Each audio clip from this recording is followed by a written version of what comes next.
একসময় জামালপুরের সরিষাবাড়ী উপজেলার চাঁদপুর এলাকার রেল লাইনের দুপাশে বিভিন্ন জংলি গাছের বিস্তার ছিল। বর্তমানে এ জায়গা পরিষ্কার করে চাষাবাদের আওতায় আনা হয়েছে। উপজেলার ২২ কিলোমিটার রেল লাইন জুড়ে চাষাবাদ করাই এখন উপজেলা কৃষি বিভাগের লক্ষ্য। এর আগে সরকারি বীজ ও কারিগরি সহায়তায় অনাবাদি ও পতিত জমিতে চাষাবাদ করে লাভবান হয়েছেন কৃষকেরা। আর তাদের দেখে এলাকার অন্যান্যরাও চাষাবাদে উৎসাহিত হয়ে উঠেছেন। আমার গ্রামের বড় ভাই ভাতিজারা রেল লাইনের পাশে পতিত জমিতে তারা সবজি এবং আদা চাষ করতেছে, সেটা দেখে আমার নিজেরই অনেক ভালো লাগছে। পরবর্তীতে আমি নিজেও চিন্তা ভাবনা করতেছি যে যদি এরকম পতিত জমি সংগ্রহ করতে পারি আমি নিজেও করার চেষ্টা করবো ইনশাল্লাহ। সরকারের সহযোগিতায় কৃষি অফিসারের মাধ্যমে আমরা 4 টনে 500 বাধা করেছি। আমরা এই বাধা করে মাধ্যমে আমরা অনেকেই লাভবান হয়েছি।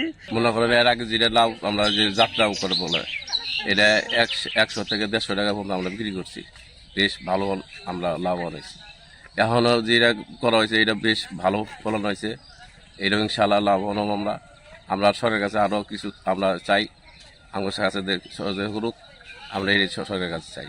বাদাম হইলে আমার কোনো লাভ হয়েছে, অনেক লাভ হয়েছে।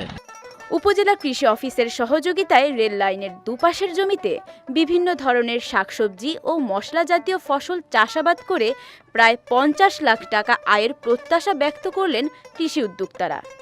রেল লাইনের 1 কিলোমিটার জায়গা অনাবাদি জমি আমরা চাষাবাদ করতেছি, বিভিন্ন প্রকার শাক সবজি আদা এগুলো লাগাচ্ছি। আশা করতেছি এগুলো থেকে আমরা প্রায় 1.5 কোটি টাকা আয় করতে পারবো। এখানে রেল লাইনের 2 ধারে অনাবাদি যে সকল জমি ছিল সেই জমিগুলোতে আমরা তাদের সহায়তায় আমরা চাষাবাদ করার শুরু করি। এখানে আমরা যেটা করব সেটা হচ্ছে যে মাচা পদ্ধতিতে উপরে আমরা শসা, করলা, ঝিঙা, লাউ এগুলা চাষ করব, আর নিচে ছায়াযুক্ত স্থানে যে ফসল হয় সেটা হচ্ছে আদা। বস্তায় আমরা 20,000 ব্যাগ আদা চাষ করার জন্য প্রাথমিকভাবে সিদ্ধান্ত গ্রহণ করেছি। বাজারে চাহিদা ও দামের বিবেচনায় পতিত ও অনাবাদি জমিতে এ চাষাবাদ করা হচ্ছে বলে জানালেন এই কৃষি কর্মকর্তা।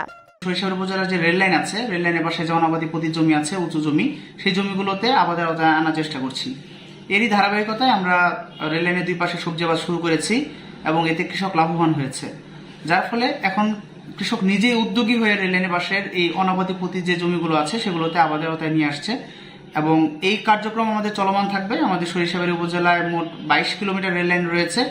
আমরা রেল লাইনের 2 পাশে যে জায়গাগুলো আবাদের যোগ্য, আবাদ করা যাবে, সেই জায়গাগুলোতে পর্যায়ক্রমে আমরা আবাদের আওতায় নিয়ে আসবো। সরকারের বিনামূল্যে সার, বীজ ও কারিগরি সহযোগিতা চলমান থাকলে রেল লাইনের পতিত জমিতে চাষাবাদ আরও বৃদ্ধি পাবে, এমনটাই প্রত্যাশা সংশ্লিষ্টদের। বিজয় টিভি নিউজ ডেস্ক।